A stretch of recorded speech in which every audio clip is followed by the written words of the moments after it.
Welcome to టీ10 నేను Revathi. BJP ప్రభుత్వం ప్రజలను భయపెట్టడంతో పాటు రాజ్యాంగాన్ని ధ్వంసం చేస్తుందని కాంగ్రెస్ అగ్రనేత రాహుల్ గాంధీ తీవ్ర ఆరోపణలు చేశారు. మహారాష్ట్రలోని కొల్హాపూర్ లో ఛత్రపతి శివాజీ మహారాజ్ విగ్రహ ఆవిష్కరణ కార్యక్రమంలో పాల్గొన్న ఆయన ఈ వ్యాఖ్యలు చేశారు.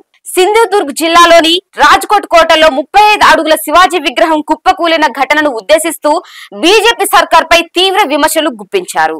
ప్రజలను భయపెడుతూ రాజ్యాంగాన్ని ఆయా సంస్థలను నాశనం చేస్తూ ఇప్పుడు ఛత్రపతి శివాజీ ఎదుట తల వంచి నమస్కరించడం పట్ల ఎలాంటి ప్రయోజనం లేదు.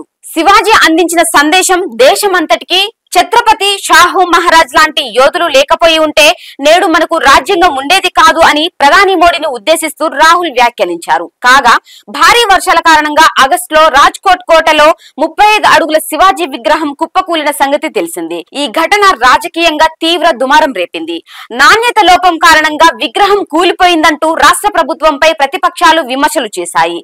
ఈ ఘటన చోటు చేసుకున్న తర్వాత రాష్ట్రంలో పర్యటించిన ప్రధాని మోడీ శివాజీకి తల వంచి క్షమాపణలు చెప్పారు. మనకు ఈ దైవం కంటే గొప్పది ఏమీ లేదన్నారు. తాజాగా కొల్హాపూర్ లో శివాజీ విగ్రహాన్ని ఆవిష్కరించిన రాహుల్ నాడు ప్రధాని ప్రసంగాన్ని ఉద్దేశిస్తూ తీవ్ర విమర్శలు గుప్పించారు. ఇది వాళ్ళ న్యూస్. చూస్తూనే ఉండండి టీ10.